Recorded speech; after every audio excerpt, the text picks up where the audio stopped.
ایھا الذین آمنوا لا تلھکم اموالکم ولا اولادکم عن ذکر اللہ۔ فرمایا ایمان والو تمہارا مال اور تمہاری اولاد کہیں تمہیں اللہ کے ذکر سے غافل نہ کر دے۔ سوال پیدا ہوتا ہے کہ مالک دین کا ہی تو حکم ہے کہ بچوں سے پیار کریں۔ ایک شخص نے جب حضور سے سوال پوچھا کہ آپ بچوں سے پیار کرتے ہیں تو حضور نے فرمایا کرتا ہوں کیونکہ اللہ نے میرے دل میں ان کے لیے رحمت رکھی ہے۔ اب تیرے دل سے نکال دیا تو کیا کیا جائے؟ حکم دیا، لیکن کہا کہ ان کی محبت میں غافل نہیں ہونا اللہ کے ذکر سے۔ حکم ضرور ہے، پیار کرنا ضرور ہے تم نے، پر غافل اللہ کے ذکر سے پھر بھی غافل نہیں ہونا۔ مال کماؤ، رزق اگر تمہارا جائز ہے اس کے لیے نکلو۔ بہترین روزی وہ ہے جو انسان اپنے ہاتھ سے کما کے کھاتا ہے، فرما دیا گیا، لیکن روزی کی تلاش میں رزق حلال کے لیے نکلتے وقت بھی غافل نہیں ہونا۔ اور فرمایا وَمَن يَفْعَلْ ذَلِكَ، جو ایسا کرے گا فَأُولَٰئِكَ هُمُ الْخَاسِرُونَ، یہ لوگ بڑے نقصان میں ہیں، گھاٹا کھائیں گے یہ لوگ۔ آپ یعنی وہ جائز محبتیں جو کرنے کی اجازت ہے، وہ جائز کام جو کرنے کی اجازت ہے اس میں بھی کہا گیا کہ کرو ضرور، پر غافل ہو کے نہ کرنا۔ ایسا نہ ہو کہ تم کھو جاؤ۔ پیار کرو بچوں کے ساتھ، لیکن بچوں کے پیار میں کھو کے نماز چھوڑنے کی اجازت نہیں۔ بچوں سے پیار کرو، پر بچوں سے پیار کرتے کرتے تمہیں یہ اجازت نہیں کہ اب تم بچے کی شادی آئے تو بینڈ باجا بھی بجاؤ۔ بچوں سے پیار کرو، پر تمہیں یہ اجازت نہیں ہے کہ بچے کی مہندی آئے تو اس میں ساری غیر شرعی حرکتیں کرو۔ پیار کرو، لیکن اس پیار میں غافل ہونے کی اجازت، اس میں غفلت کی طرف تم اللہ کی یاد سے غافل ہو جاؤ، یہ ہو نہیں سکتا۔ مال کماؤ، ڈیوٹی پہ جاؤ، ہاتھ پھیلانا شریعت نے پسند نہیں کیا، کما کے کھاؤ، لیکن ایسا نہ ہو کہ دکان کھلی اور نماز تمہاری قضا ہو جائے۔ یہ نہ ہو کہ تم ڈیوٹی پہ تو وقت پہ جاؤ، صبح اگر 8 بجے دفتر جانا ہے تو تمہارا 7:30 تو الارم بجے، لیکن 6:15 جماعت ہے تو 5:30 بجے ہی نہ۔ یہ طریقہ درست نہیں۔ یہ جائز، بالکل جائز چیزوں میں بھی کہا اعتدال سے چلو، غافل ہونے کی اجازت۔ اماں اپنی مرضی سے شادی کرتی ہے بچے کی، خود بہو پسند کر کے لاتی ہے۔ کئی مائیں ایسی ہیں جو اپنا زیور دے دیتی ہیں کہ ایسے نئے سرے سے بنوا کے میری بہو کو ڈال دو۔ وہ بڑی مشقت کر کے، بڑھاپا بھی ہو، بیماری بھی ہو، پھر بھی سارے کپڑے خرید کے لاتی ہیں، سارا کچھ کرتی ہیں، لیکن شادی کے بعد شکوہ کیوں کرتی ہیں؟ وہ شکوہ اس لیے کرتی ہیں کہ ماں تو بوڑھی ہو تو وہ کہتی ہے جلدی شادی کر لے میں کہیں مر نہ جاؤں، لیکن بعد میں وہ شکوہ کیوں کرتی ہے؟ شکوہ اس لیے کرتی ہے کہ تیری شادی ضرور کی تھی، تیرا گھر ضرور بسایا تھا، پر یہ تو نہیں نا کہ اب بیاہ ہو گیا تو اماں سے غافل ہو جائے۔ بیاہ کر، گھر بسا، لیکن تو اماں سے غافل ہو گیا۔ یہ غفلت درست نہیں۔ ہم نے یہ کیا ہے کہ ہم کچھ شغل مغل میں لگ گئے ہیں، ہماری زندگیاں تھوڑی تھوڑی غفلت کا شکار ہو گئی ہیں۔ اگر کوئی لوگ کپڑے اور بال اور رنگ روپ سنوارنے والے تھے تو انہوں نے اسی کو مشغلہ بنا لیا، بس وہ ان کی ساری زندگی یہی ہے کہ کپڑے کیسے اچھے بنانے ہیں، میں نے بال کہاں سے بنوانے ہیں، میں نے یہ غفلت ہے۔ صاف ستھرا کپڑا پہننے کا حکم ہے اسلام میں، لیکن آپ اسی کام لگ جائیں، یہ غفلت ہے۔ میرے عزیز، حکم ہے آپ کو خوش طبعی کرنے کا، مسکرانے کا۔ صحابہ کرام علیہم رضوان فرماتے ہیں کہ پہلے دن حضور مدینے آئے تو ہم نے مسکراتے دیکھا، اور آخری دن بھی جس کی حضور سے بظاہر ملاقات ہوئی اس نے بھی مسکراتے ہی دیکھا۔ مسکراتے رہنا حضور کا طریقہ ہے، لیکن شغل مغل ہی بنا لینا، ہر وقت مذاق ہی کرنا، ہر آدمی سے فری ہونے کی کوشش کرنا، یہ غفلت ہے۔ آپ کا اصل کام رہ جائے گا، آپ کی سنجیدگی رخصت ہو جائے گی۔ آپ کوئی کام بھی کریں لیکن وہ کام کرتے ہوئے اللہ رسول سے غافل نہ ہوں۔ دیکھیں نا، میری طرح کے لوگ ہیں، نعت پڑھتے ہیں، تلاوت کرتے ہیں، واعظ کرتے ہیں، یہ بھی دین کا کام ہے، لیکن وہ یہ کام کرتے کرتے اگر اپنے وظائف سے غافل ہو جائیں، ان کو یاد ہی نہ رہے کہ کتنے دن ہو گئے میں نے ایک پارہ بھی نہیں پڑھا، ان کو یہ خیال ہی نہ ہو کہ یار میں نے خود تو ایک تسبیح نہیں کی درود پاک کی، زمانہ گزر گیا میں نے تو نفل ہی نہیں پڑھے، تو یہ غفلت ہے۔ آپ کوئی بھی کام کریں، سفر کریں، کچھ بھی کریں، لیکن آپ غافل نہ ہوں۔ ہم غافل ہو گئے ہیں۔ میں بڑے درد سے یہ بات عرض کرتا ہوں، میں محفل کرانے والے لوگوں سے کہا کرتا ہوں کہ محفل ہے، اسے شغل میلہ تمہیں نہ بناؤ۔ 15-20 لڑکے اکٹھے ہو گئے ہیں، ایک نعت خاں کا بندوبست کر لیا ہے، ایک امام صاحب کو، خطیب صاحب کو آپ نے بلا لیا ہے، یہ وہ ایک ہی طرح کے آپ نے کپڑے سلوا لیے ہیں، سارا کچھ صحیح ہے، لیکن جس دن محفل تھی اس دن عشاء کی نماز بھی آپ نے نہیں پڑھی، اس کو آپ کیا سمجھتے ہیں؟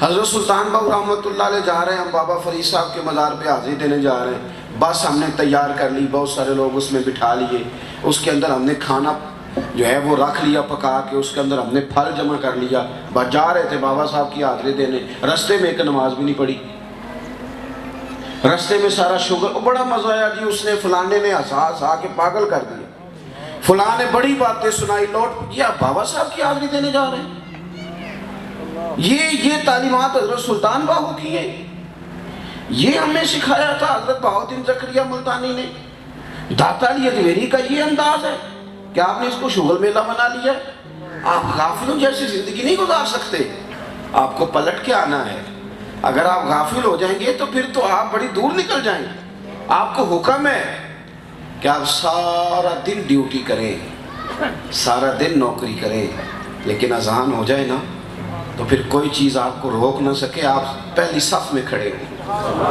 آپ بچوں کی نوکری کریں، آپ انہیں کھانا دیں، آپ ان سے پیار کریں، ان کی ضروریات کا خیال کریں، لیکن یار یہ کیا بات ہوئی کہ بچوں کے ساتھ گپیں لگانے کے لیے بھی وقت تھا، مری لے جانے کے لیے بھی وقت تھا، باغ میں گھمانے کے لیے بھی وقت تھا، یہ سارے کام کیے، کیا ہو گیا؟ کیا ہو گیا؟ پورا مہینہ ہی گزر گیا ہے، ایک دن بھی رات کو 2 نفل نہیں پڑے اٹھ کے، ہر بندے کے لیے ٹائم نکالا، لیکن قرآن پاک کی تلاوت کہاں گئی؟ ہماری دعا کدھر گئی؟ عبادت کہاں گئی؟ غافل ہو گئے باقی ساری چیزوں سے، اور یہ مال اور یہ سارا کچھ، میرے رسول پاک صلی اللہ علیہ وسلم نے فرمایا انسان کہتا ہے میرا مال میرا مال میرا مال، آپ دیکھ لیں، بٹھا لیں، پوچھ لیں بھائیوں سے کہ یہ زمین ہے تو آپ کی کون سی ہے، تو وہ کہے گا میری فرینڈ والی ہے، کارنر والے پلاٹ میرے ہیں، یہ میرا مال ہے، بھئی کاروبار یہ جو چل رہا ہے یہ آپ کا برابر کا، کہتے نہیں پیسے میں نے کمائے تھے، باہر میں گیا تھا، میرے زیادہ ہیں، کسی سے پوچھ لیں آپ میرا مال میرا مال، ابا جی بھی کبھی ناراض ہوتے ہیں تو وہ بھی کہہ دیتے ہیں کہ جا بھاگ جا، پھر میں حصہ نہیں دوں گا، مال تو میرا ہی ہے نا، ہر بندے کا دعویٰ ہے، ہر بندے کا میرا مال میرا مال میرا مال، مدینے والے محبوب نے سچ کی طرف توجہ دلائی، فرمایا حقیقت کو بھی تو سمجھو نا، حضور فرماتے ہیں انسان کہتا رہتا ہے میرا مال میرا مال میرا مال، فرمایا تیرا کوئی مال نہیں، 3 تیرے مال ہیں، ایک جو تو نے کھا لیا ہے، ایک جو تو نے پہن کے پرانا کر لیا ہے، اور تیسرا جو تو نے صدقہ دے کے آخرت کے لیے ذخیرہ کر لیا ہے، یہ 3 ہی تیرے ہیں، باقی تو کوئی تیرا نہیں۔ حضور جو بینک میں پڑے ہیں وہ کس کے؟ وہ جو ہم نے ہر سوسائٹی میں 4 فائلیں خریدی تھی وہ کس کی؟ وہ جو دکان لے لی تھی کس کو 4 منزلہ بنا کے کرائے پہ چڑھائیں گے وہ کس کی؟ کریم رسول نے فرمایا تیرے 3 ہی ہیں، تیرے 3 ہی ہیں میاں، 3 ہی ہیں تیرے، 3 بس، ایک وہ جو تو نے کھا لیا، ایک وہ جو تو نے پہن لیا، اور تیسرا جو تو نے صدقہ۔ ہم نے ساری زندگی وارثوں کا مال سنبھالنے میں گزار دی۔ میں دیکھتا ہوں سمجھدار لوگ بے غافل ہیں، رونا آتا ہے بعض لوگوں کو دیکھ کے کہ یہ سیانہ بندہ ہے، اسے پتہ ہے کہ دعا کرنی چاہیے، اسے پتہ ہے استغفار پڑھنی چاہیے، یہ سیانہ بندہ ہے، اس کو قرآن پاک آتا ہے، اسے پتہ ہے کہ منزل پڑھنی چاہیے، یہ سمجھدار آدمی ہے، اس کو پتہ ہے کہ مجھے اللہ اللہ کرنی چاہیے۔ رونا آتا ہے کہ یار یہ توجہ ہی نہیں کر پا رہا، اتنے غافل ہو گئے، دور نکل گئے لوگ، اور پھر ہم روز دیکھ رہے ہیں جنازے اٹھ رہے ہیں، قبرستان آباد ہو رہے ہیں، ہمارے اپنے ہمیں چھوڑ کے جا رہے ہیں، اپنے ہارون رشید نے کہا تھا حضرت بہلول دانا سے کوئی نصیحت کر دے، آپ فرمانے لگے تیرے والد کہاں ہوتے ہیں؟ ہارون رشید کہنے لگے بغداد کے قبرستان میں۔ فرمایا تیرے دادا کا قبرستان میں، تیری والدہ اور دادی کا قبرستان میں۔ فرمایا تیرے 2 بھائی بھی ہوتے تھے قریبی، اس نے کہا حضور وہ بھی قبرستان میں۔ تو حضرت بہلول دنا اٹھ کے جانے لگے تو ہارون رشید کہنے لگا حضور میں نے کہا تھا نصیحت کر دیں، تو آپ فرمانے لگے جس نے اتنے جنازے پڑھے ہوں اسے میں کیا نصیحت کروں؟ اتنے جنازے جس نے پڑھے ہیں میں اب نصیحت کروں؟ اتنے لوگوں کو تو گھر سے نکال کے چھوڑ آیا قبرستان میں، اور میں نصیحت کروں؟ کب عبرت پکڑنی؟ غفلت کی زندگی سے باہر کب آنا؟ کب ہم لوگوں نے یہ سمجھنا ہے کہ یار ہماری نمازیں قضا ہیں، ہم نے پوری کرنی تھی، ہمارے بہت سارے معاملات وظائف رہ گئے، ہم نے ادا کرنے تھے، ہم نے کئی جگہ پہ زکوٰۃ صحیح نہیں دی، وہ ہمارا قرضہ ہے، وہ ہم نے چکانا ہے، بہت سارے حقوق العباد ہمارے ذمے تھے، ہم توجہ نہیں کر رہے، ایسے جوانوں کی طرح غافلوں کی طرح زندگی گزار رہے ہیں۔ ہم سوچتے ہیں کہ پتہ نہیں کتنا لمبا وقت ہمارے پاس موجود ہے۔ غافل نہ بنے، غافل۔ معذوری شریعت میں معاف ہے، معذوری معاف ہے، مجبوری معاف ہے، لیکن جو غافل ہو گیا تو غافل ہو گیا۔ مجھے ایک صاحب نے، میں نے ان سے کہا تھا مجھے ملنا، تو اگر انہوں نے مجھے یہ کہہ دیا نا جی مجھے مجبوری بن گئی، آ نہیں سکتا، تو ٹھیک ہے، مجبوری بن جاتی ہے۔ اگر اس نے کہا کہ مجھے کوئی معذوری ہو گئی یا بیمار ہو گیا ہوں تو ٹھیک ہے، ہو جاتا، لیکن اگر اس نے کہا مجھے یاد ہی نہیں رہا، او ہو آپ کے ساتھ 9 بجے کا ٹائم سیٹ تھا، او ہو مجھے یاد ہی نہیں رہا، یہ تکلیف والا مسئلہ ہے، یہ معاملہ تکلیف والا ہے۔ میں اسے کہوں گا آج کے بعد نہ آنا، تم نے غفلت کر دی، تم نے ہمیں سمجھے کچھ نہیں، تم بھول ہی گئے، معذوری مجبوری مسئلہ اور ہے، تو بھول گیا تو کیا سمجھتا ہے؟ او میرے بھائی، ہم تو ابا کو دفن کر کے واپس آ گئے، بھول ہی گئے کہ ہم نے بھی جانا تھا، ہم تو چھوڑ کے آ گئے دادا کو، کبھی سوچے ہی نہیں کہ ہم نے بھی یہاں آنا، اتنے غافل ہوئے۔ الہاکم التکاثر حتی زرتم المقابر، اللہ فرماتے ہیں تم تو مال کے پیچھے اتنے لگ گئے، اتنے تم الجھ گئے کہ تم نے قبروں کا منہ دیکھ لیا، مرتے دم تک لوگ مال کماتے رہے، غفلت میں پڑے رہے، سمجھے ہی نہیں، دوسروں سے وہ نا۔ عارف رومی کہتے ہیں کہ چلو تو خود نہیں سیانا ہوتا تو دوسروں سے عبرت پکڑ لے۔ یہ ابھی آپ دیکھیں کتنے کتنے لاکھ لوگ چلے گئے اس بیماری میں۔ آپ کبھی یورپ کی تاریخ اٹھا کے دیکھیں تو پورے پورے خاندان خالی ہو گئے۔ او یارو، کوئی بھی نہیں پلٹ کے پوچھتا، لوگ نئی دوستیاں بنا لیتے، نئے نئے یار تلاش لیتے ہیں۔ بچوں کو تھوڑی سی مشکل ہوتی ہے لیکن لمبی نہیں ان کو بھی ہوتی، آہستہ آہستہ وہ بھی اپنی ترجیحات طے کر لیتے ہیں۔ ہم نے اپنا حساب دینا ہے، ہم نے قبر میں جانا ہے، ہمارے مالک کریم نے ہم سے پوچھنا ہے، ہم نے وہاں اپنے معاملات کا، اپنے عقائد کا، نظریات کا، سوچوں کا، نمازوں کا، مال کا ہم نے حساب دینا ہے، اور وہ ہم نے اکیلے دینا ہے۔ کوئی ہمارے ساتھ ہماری جگہ پہ وہاں کھڑے ہونے کو تیار ہے؟ کوئی جگری یار نہیں، کوئی دوست نہیں، کوئی بھائی نہیں، کوئی نہیں، ہم نے جانا ہے۔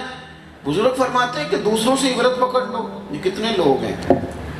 میں ایک شخص کو دیکھ رہا تھا، اٹلی کا غالباً تھا وہ، تو سارا مال رکھ کے بیٹھا ہے، وہ کہہ رہا ہے میرے خاندان میں کوئی بھی نہیں بچا، مال کروڑوں اربوں میں ہے، سب لوگ دنیا سے رخصت ہو گئے۔ کہنے لگا میں کیا باتیں پیسوں کے ساتھ کروں؟ کیا میں رات کو اپنی دکھ ان پیسوں کو سناؤں؟ کہتا تھا لوگوں میں دنیا کا وہ غریب آدمی ہوں جس کے پاس پیسے ہیں اور کوئی شے بھی نہیں، میری غربت دیکھو۔ دوسروں سے نصیحت لے لے۔ آپ پلٹ کے دیکھیں، آپ کے اس شہر میں بادشاہ بھی سو رہے ہیں، حکمران اور وزیر بھی سو رہے ہیں، رو پئیاں دس دیاں قبراں جنہاں تے پھل پئے، ادھروں کوئی نہیں جے آمدہ، ادھروں لکھاں کریں۔ اپنی غفلت کو دور کریں، نیند سے جاگیں۔ بہت سارے لوگ ایسے ہیں جو تھوڑے سے غافل ہو گئے تھے تو شکار ہو گئے وہ آزمائشوں کا، دوسروں سے ہی بندہ نصیحت۔ عارف رومی کہتے ہیں کہ شیر نے کہا گیدڑ سے اور لومڑی سے کہ چلو شکار کرنے چلتے۔ 3 جانور شکار کیے، خرگوش، گائے اور بکری۔ اس نے گیدڑ سے یہ کہا کہ یہ ہم نے 3 شکار کر لی ہیں شیر سے، اب یہ بتاؤ کہ تقسیم کیسے کریں گے، کھائیں گے کیسے؟ تو گیدڑ کہنے لگا بادشاہ بڑی سادی سی بات ہے، یہ خرگوش لومڑی کھائے گی اور میں بکری کھاؤں گا، اور آپ چونکہ بڑے ہیں تو گائے آپ کھائیں گے۔ اس نے ایک پنجہ مارا، گیدڑ کو مار دیا، مر گیا۔ اب اس نے لومڑی سے کہا کہ تو تقسیم کر، یہ کیسے کھانا ہے؟ تو اس نے کہا بادشاہ سلامت، تقسیم کا مسئلہ ہی کوئی نہیں، یہ آپ خرگوش صبح ناشتے میں کھائیں گے اور بکرا آپ دوپہر کے کھانے میں تناول کریں گے، اور گائے رات کو اگر آپ کا شوق ہو۔ تو اس نے کہا لومڑی سے کہ یہ بڑی شاندار تقسیم ہے، کہاں سے سیکھی ہے؟ تو وہ لومڑی کہنے لگی یہ گیدڑ کی موت سے سیکھی، یہ بھی مرا ہے نا وہ، تو میں نے اس سے سیکھ لی۔ کسی سے سیکھ لیں بھائی، کسی سے سیکھ لیں۔ کتنے لوگ تھے، کیا بنا پھر؟ آپ یقین کریں زوال آیا تو جو نعرے لگانے والے تھے وہ مخالفت کرنے لگ گئے۔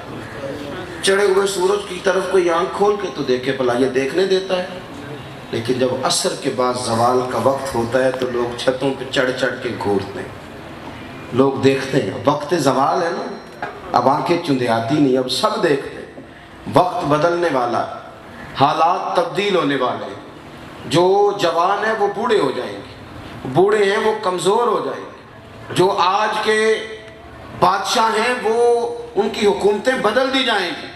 بڑے بڑے لوگ دنیا میں آئے، پھر وہ رخصت ہو گئے۔ امام شافعی رحمۃ اللہ تعالیٰ علیہ ارشاد فرماتے ہیں کہ میں ایک بڑے حسین و جمیل وادی کے اندر داخل ہوا، بڑی خوبصورت چار دیواری تھی، اور جب میں اندر داخل ہوا تو میرے پیروں سے کچھ چیز ٹکرائی، تو آپ فرماتے ہیں اتنا حسین جگہ، اتنی خوبصورت چار دیواری، اتنے اچھے اس کے کونوں میں درخت لگے ہوئے، اور جب میں نے وہ کریدی تو نیچے سے ایک آدمی کی کھوپڑی نکل آئی، خالی کھوپڑی۔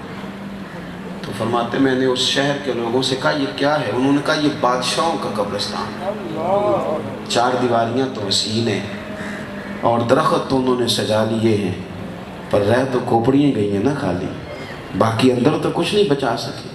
اپنے آپ کو اس غفلت سے باہر نکالیں۔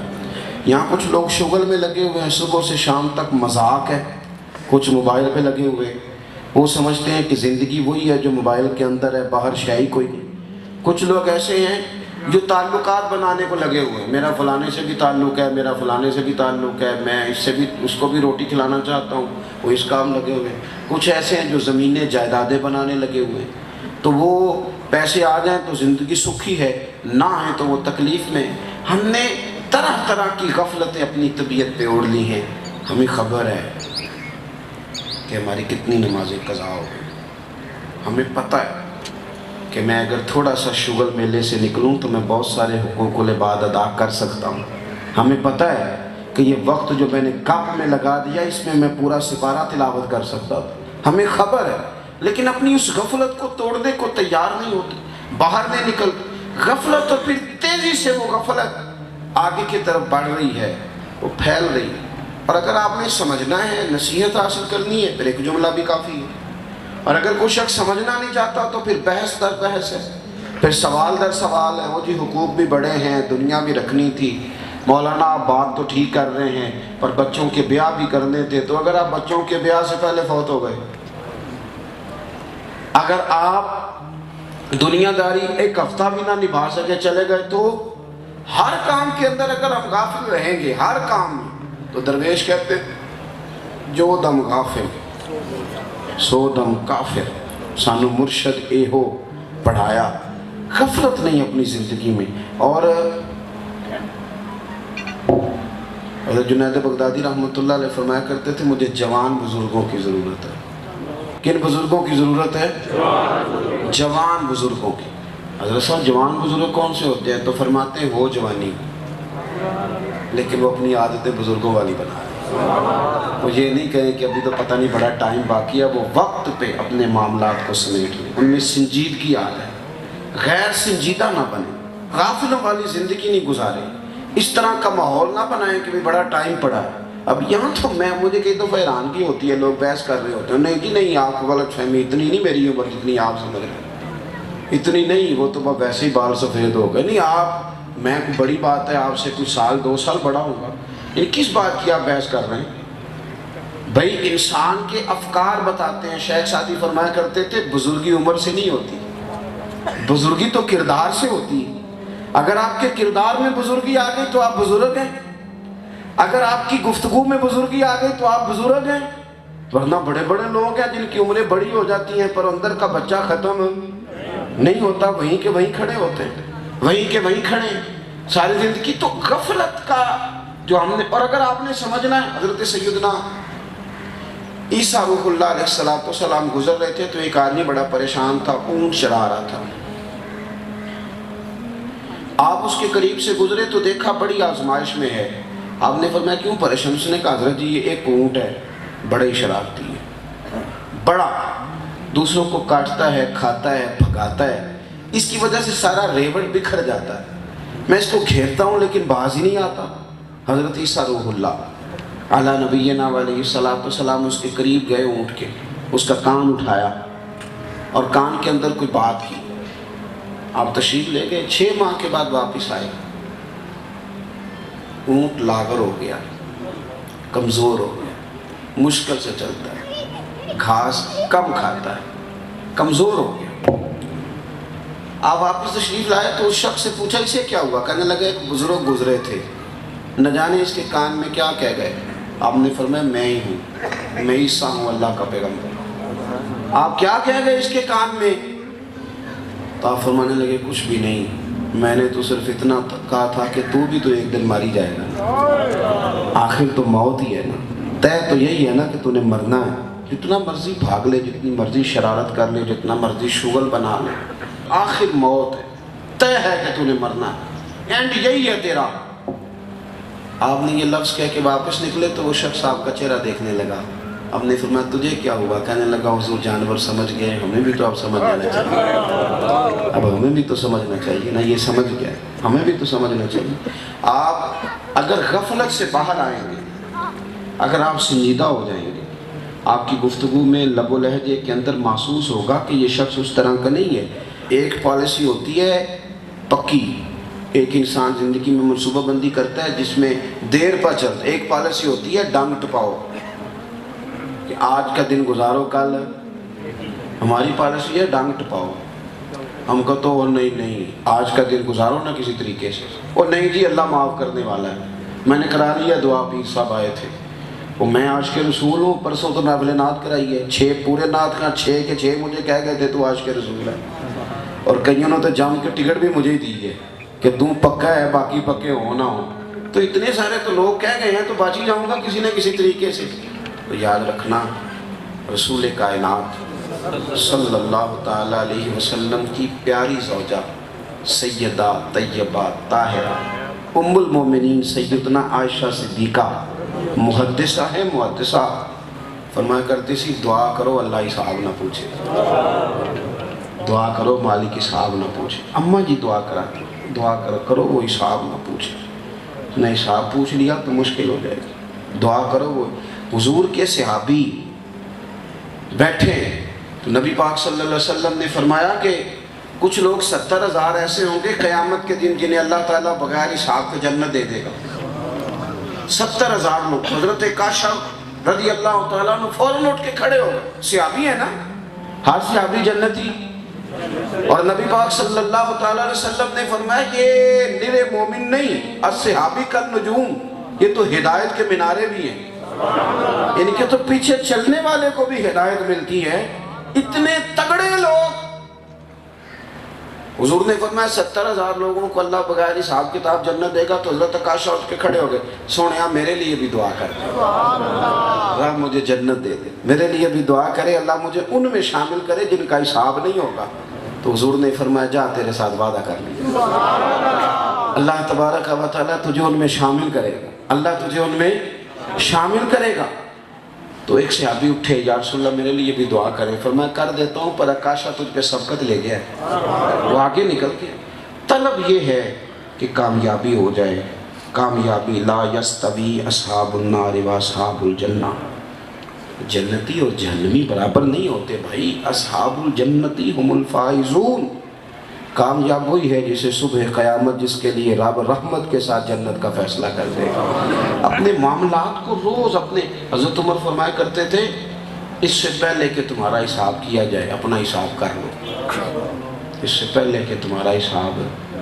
مولا علی شیر خدا رضی اللہ تعالیٰ عنہ سے کسی نے کہا حضور جائز پیسے ہی کما لیں، تو آپ فرمانے لگے میاں پیسے جائز ہوں، پیسہ حلال ہو تو حساب ہوتا ہے، اور حرام ہو تو عذاب ہوتا ہے، حلال ہو تو حساب ہے، حرام ہو تو عذاب ہے۔ تو فرمانے لگے نہ ہم عذاب کے لیے ہیں اللہ معاف کرے، اور نہ ہی ہم حساب دینا چاہتے ہیں، دونوں کام ہی نہیں کرتے، لہذا پیسہ ہی نہیں جمع کرتے، اس چکر میں ہی نہیں پڑتے، یہ کھاتا ہی نہیں ہمارا۔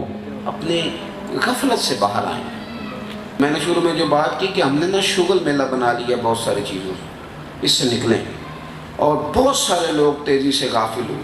بعض لوگ اس طرح کے وہ بڑے سنجیدہ ہیں، اب ان کی عمر دعائیں کرنے کی تھی، اب ان کی عمر لوگوں کو دعا دینے کی، ابھی تک غیر سنجیدہ ہیں، ابھی تک وہ زندگی لاؤبالی گزار رہے ہیں، ابھی تک بس وہ ہنس کھیل کے اور گھوم پھر کے اپنے وقت کو برباد کر رہے ہیں۔ خدا را یہ قیمتی چیزیں ان کو آپ سمجھیں۔ جو لوگ غافل ہو کے دنیا سے جاتے ہیں ان کے لیے ماحول بڑا سخت ہے۔ حضرت سیدنا انس بن مالک رضی اللہ تعالیٰ عنہ فرماتے ہیں میں مسجد نبوی شریف سے باہر نکلا، ایک صحابی اپنا مکان تعمیر کر رہے تھے اور دیواریں جو تھیں ان کی وہ چھت کے قریب پہنچ گئی تھیں۔ میں ان کے قریب سے گزرا تو انہوں نے سلام لی، وہ عصر کی نماز پڑھ کے جلدی آ گئے اور میں وہاں بیٹھ گیا۔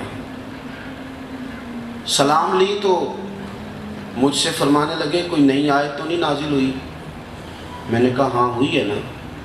تو فرمانے لگے کون سی؟ میں نے کہا اللہ فرماتا ہے اقترب للناس حسابهم وهم فی غفلۃ معرضون، لوگوں کے حساب کا وقت قریب آ گیا، ابھی بھی غافل ہو کے پھر رہے ہیں۔ اب ٹائم حساب دینے کا آ گیا، اب بال کالے سفید ہو گئے، اب جوانی بڑھاپے میں بدل گئی، اب وقت حساب دینے کا آ گیا لیکن ابھی بھی غافل ہو کے پھر رہے ہیں ابھی تک۔ کہتے ہیں یہ آیت میں نے انہیں سنائی اور میں آگے گزر گیا، پیچھے سے کسی چیز کے گرنے کی آواز آئی، میں نے پلٹ کے دیکھا تو انہوں نے چھلانگ لگا دی تھی زمین۔ میں نے کہا کیا ہوا؟ کہنے لگے مسجد جا رہا ہوں۔ میں نے کہا مکان نہیں بنانا؟ فرمانے لگے ابھی تو تم نے آیت پڑھی ہے کہ حساب کا وقت قریب آ گیا، وقت حساب کا آ گیا اور میں ابھی مکان کے چکر میں پڑا رہا ہوں۔ ابھی امام غزالی نے روایت لکھی ہے، فرمایا قرب قیامت میں لوگ کچھ چیزوں سے پیار کریں گے اور کچھ کو بھول جائیں گے۔ حضور کون سی؟ فرمایا لوگ مکانوں سے پیار کریں گے قبروں کو بھول ہی جائیں گے، لوگ مال سے پیار کریں گے حساب کو بھول ہی جائیں گے، زندگی سے پیار کریں گے موت کو بھول ہی جائیں گے۔ لوگ بہت ساری چیزوں کو بھول گئے، توجہ ہی نہیں، بس ٹھیک ہے ساری دنیا لگی ہوئی ہے ادھر ہی لگے ہوئے ہیں۔ خدا اپنے اندر سنجیدگی لائیں، صبح وقت پر اٹھیں، وقت پہ۔ بڑا غافل آدمی ہے جو فجر میں سویا رہتا ہے، وقت پہ۔ ہم نے اپنی ترتیب الٹ کر لی ہے، سنت یہ تھا کہ رات کو جلدی سویا جائے، اور تہجد کی نماز سے حضور کو اتنا پیار ہے کہ فرماتے ہیں میرا دل کرتا ہے امت پہ فرض قرار دے دوں، امت پہ فرض قرار دے دوں۔ لیکن یہاں تو عشق کی لوگوں کا رات کو 11 بجے کے بعد بیدار ہوتا ہے، وہ جو دتھیوں والے ہوتے ہیں نا نعت خواں کے ارد گرد، ان کا عشق رات کو 11-12 بجے کے بعد بیدار ہوتا ہے، اور جیسے جیسے تہجد کا ٹائم آتا جاتا ہے ویسے ویسے عشق سمٹتا جاتا ہے سارا، اور نیڑے ہو جاتا ہے وہ فجر کے ہونے تک۔ یہ کیا طریقہ ہوا؟ کیا وہ چیز ہمیں محبوب نہیں جس کو نبی پاک نے فرمایا میرا دل کرتا ہے میں فرض قرار دے دوں؟ تو کبھی کبھی وہ والی محفل بھی سجائیں جس میں کہا جائے گا کہ پہلے 8 رکعتیں تہجد کی پڑھی جائیں گی، یہ بھی تو حضور کی چاہت ہے۔ تو عزیز بھائی اپنی زندگی کو غفلت والی نہ بنائیں۔ بڑا ہو گیا شغل میلہ، بڑی ہو گئی سیر سپاٹے، بڑی دنیا گھوم لی، ادھر بھی چلے گئے پیسے لگائے، ادھر بھی چلے گئے پیسے لگائے، بڑے ہو گئے فیشن، نئے سے نئے کپڑے اور نئے سے نئے ڈیزائن۔ سنجیدہ کب ہونا ہے؟ واپس کب آنا ہے؟ سمجھدار کس دن ہونا ہے؟ میں کئی دفعہ پہلے بھی کہہ چکا ہوں، میرے صوبے میں نا پنجاب میں سیانے ہونے کی عمر ہی کوئی نہیں۔ چھوٹی عمر میں کہتے ہیں بال انہوں پتہ نہیں ہے جی، جوان ہو جائے تو کہتے ہیں خون گرم ہے، انہوں کیویں سمجھائیے تھے، وڈیرا ہو جائے تو کہتے ہیں انہوں پتہ ہی نہیں لگا۔ سیانے ہونے کی تو عمر ہی کوئی نہیں یہاں۔ سمجھدار کب ہونا ہے؟ کس وقت آپ سمجھدار ہوں گے؟ آپ نے ہر عمر کے لیے تو کوئی کہاوت بنا لی۔ اپنے آپ کو سنجیدہ کریں اور اپنے آپ کو سمیٹیں۔ آپ یقین کریں بہت ساری چیزوں سے ہم خود بھی تنگ ہیں، کچھ عادتیں ہماری سہانے روح بن گئی، ہمیں تکلیف دیتی ہیں، لیکن ہم فیصلہ ہی نہیں کرتے، ساری زندگی فیصلہ ہی نہیں کرتے کہ ہم نے کرنا کیا ہے۔ فیصلہ کریں اپنی زندگی میں، طے کریں اور واپس لوٹیں۔ سب سے زیادہ توجہ کے ساتھ وضو کریں، سب سے زیادہ، اور اس سے بھی زیادہ توجہ کے ساتھ اپنی نماز کو وقت دیں، توجہ کے ساتھ۔ اور ایک ہوتا ہے بوجھ بنا کے کسی کام کو کرنا، ایک ہوتا ہے شوق کے ساتھ کرنا۔ نماز نہ سونی کر کے پڑھیں، اگر آپ مشکل کر کے پڑھیں گے تو آپ کے لیے مشکل ہو جائے گی۔ سونا کر کے جیسے بندے کا دل لگتا ہے ایسے اس میں ذوق ہو۔ امام زین العابدین رضی اللہ تعالیٰ عنہ نماز پڑھ رہے تھے، گھر میں آگ لگ گئی، لوگ آگ بجھا رہے ہیں، پانی لے کے آ رہے ہیں، دوڑ دھوپ ہو رہی، امام صاحب نماز پڑھ رہے ہیں، تو نماز سے فارغ ہونے کے بعد آپ کی اہلیہ کہنے لگی کہ رب آپ کو بہتر صلہ عطا کرے، سارا محلہ سوئے ہوئے لوگ بھی اٹھ گئے تھے کہ آگ لگ گئی، اور آپ ہیں کہ نماز میں لگے ہوئے تھے۔ تو امام صاحب فرمانے لگے دنیا کی آگ لگ گئی تھی، لوگ اس کو بجھانے کی فکر میں محو ہو گئے تھے، میں تو جہنم کی آگ بجھا رہا تھا، تو میں کیوں نہ محو ہوتا، میں بھی پورا محو تھا۔ ان حماق کے ساتھ مجھے سوز دے، مجھے ساز دے، اور نیم شب کا نیاز دے، دم سجدہ خود کو میں توڑ دوں، مجھے ایسا ذوق نماز دے، اپنی طبیعت کے اندر غفلت کا پردہ اتار دے۔ آپ اپنے دوستوں سے کہیں گے نا میری تعریفیں کرو تو کر دیں گے، بیوی سے آپ کہیں گے کہ اس طرح بن کے جی تو مجبور ہے بیچاری، کر دے گی جو آپ کہیں گے۔ ماں باپ کو آپ مجبور کر لیتے ہیں، وہ ہو جاتے ہیں، وہ کہتے ہیں ٹھیک ہے پتر تو نے مری جانا ہی جانا ہے، تو لڑکے جو جانا ہے تو لے لے 10,000 20,000 چلا جا، کیا ہو سکتا ہے۔ ہم سمجھتے ہیں کہ میں نے ہر چیز رام کر لی ہے، آپ کے غافل ہونے سے کئی چیزیں غافل ہو گئی۔ اور ایک بات اور عرض کروں ختم کرنے سے پہلے، ہم اگر بیدار رہیں گے تو ہمارے ارد گرد بڑے لوگ بیدار ہوں گے۔ 10 لوگوں کی محفل میں سے انشاءاللہ ایک اٹھ کے نماز پڑھنے لگے تو دوسرے بھی ضرور توجہ کریں گے۔ اگر ہم اپنے دوستوں کے بیچ تھوڑا سا خیال کریں گے قرآن پاک کی تلاوت کا، اذکار کا، تو وہ آئیں گے۔ غفلت بڑی ہو گئی ہے دوستوں اور نوجوانوں، میں آپ سے عرض کروں 40 سال کی عمر کے بعد پاکستان میں کوئی نہ کوئی دوائی کھانی پڑتی ہے، اعصاب کمزور پڑنے لگتے ہیں، کوئی نہ کوئی کسی نہ کسی ہلکی پھلکی بیماری کا شکار ہونے لگتا ہے۔ لوگوں نے جانا ہے، بہت سارے لوگوں کو ہم نے زندگی میں دیکھا وہ ہمارے ہاتھوں میں رخصت ہو گئے، چلے گئے، اور جاتی دفعہ ہمیں کہہ گئے کہ ہم جا رہے ہیں اور تمہارے منتظر ہیں۔ صحیح بخاری مسلم میں حدیث ہے، حضور نے فرمایا جوانوں یا نکاح کر لو یا روزے رکھو۔ تو آپ اپنے گھر میں یہ ذوق پیدا کریں، روزہ جو ہوتا ہے وہ باطن کو طاہر اور مطہر صاف کر دیتا ہے، آپ کے اندر سے بڑی ساری خواہشات نفس زائل کرتا ہے۔ تو جوان بچے بچیوں کو رغبت دی جائے، حضور نے جوانوں کو حکم دیا تھا کہ نکاح نہیں تو روزہ رکھو، تو غافل نہ بنے ہم نہ۔ کچھ بڑے بڑے سمجھدار لوگوں سے زندگی میں ملاقات ہوئی، باتیں بڑی شعور والی، لیکن نماز کا ٹائم آیا تو انہیں چھپتے دیکھا، جب عمل کرنے کی بات آئی تو پھر انہیں کہیں اور جاتے دیکھا۔ تو اپنی سنجیدگی کو، اور پھر میں ایک اور بات بھی عرض کروں، میں بات ختم کرنا چاہتا ہوں لیکن کوئی نہ کوئی بات آگے آ جاتی ہے، سمٹے ہوئے مضامین۔